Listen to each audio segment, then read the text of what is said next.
Okay, so let's install WordPress. Here I am logged into cPanel. Most web hosts provide this tool. You may have another tool called Plesk, but they're basically laid out the same. And usually around the bottom here, there's some kind of apps installer script. And here you've got all these things that you can install. WordPress is the one we're going to install here, but you can do any of these. Many people are not aware of all the things that come standard and included in a web host service. Okay, so let's just click on WordPress here to get started. Okay, so this is just running through the script here.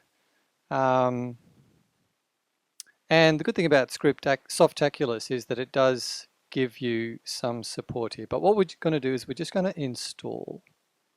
Okay, now here we're not going to change this.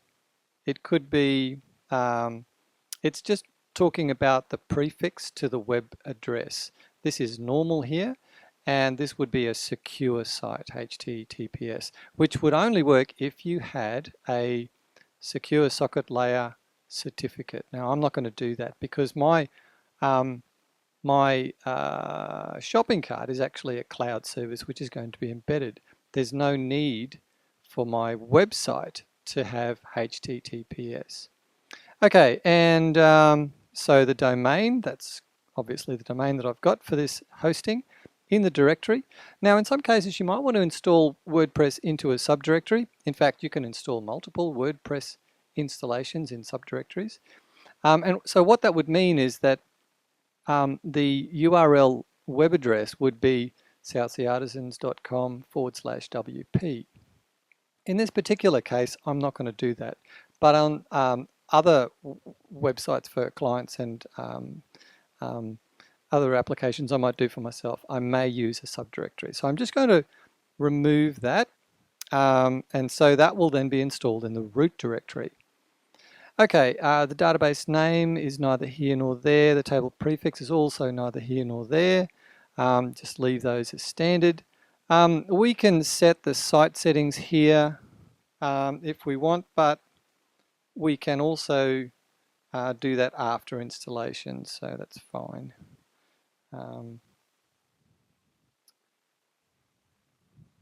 Right, so that's fine.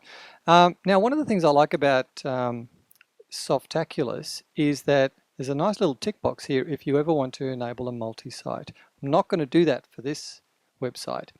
The other scripting tool is called Fantastico instead of Softaculous up here.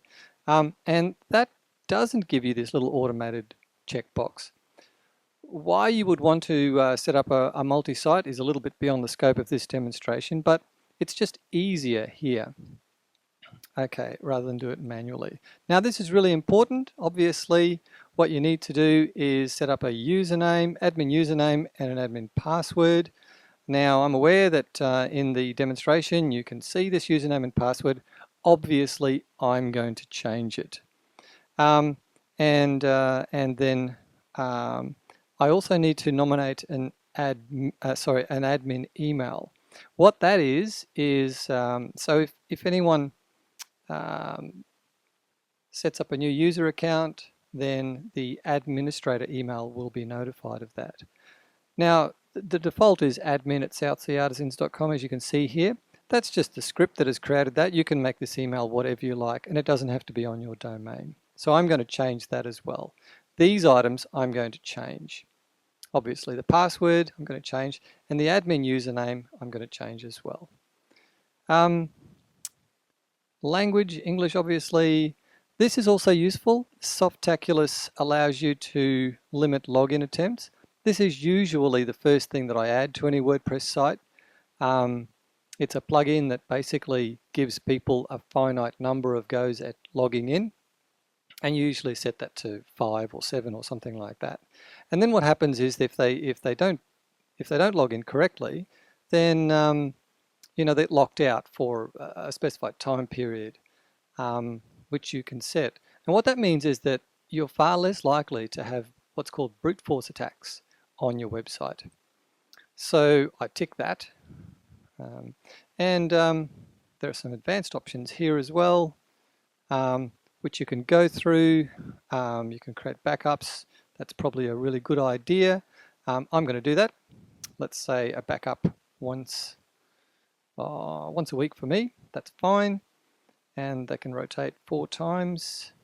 I'm not going to enable any of these auto upgrades. I think that is a really bad idea, because there are times when you want to control updates. Now this may run contrary to your sort of sense of comfort, but overall, on balance, I do recommend that you don't auto upgrade. The reason is that any plugins that you may have installed on your website may not be compatible with the upgrade in the first couple of weeks. So it's always a good idea to be perhaps 4 or 5 days behind everybody else. That does introduce a risk of a security breach, but on balance, I think this is the best way to go. You can make your own decision. Okay, select theme. We're not going to do that here. These are the standard themes that come with WordPress, free themes, and they're okay to get started with, but I'm going to immediately install another theme called Divi once I install. Okay, so those are all the options, and then at the bottom you just press install. Now I'm going to stop this recording here and just set my username and password, and then I'll restart this demonstration.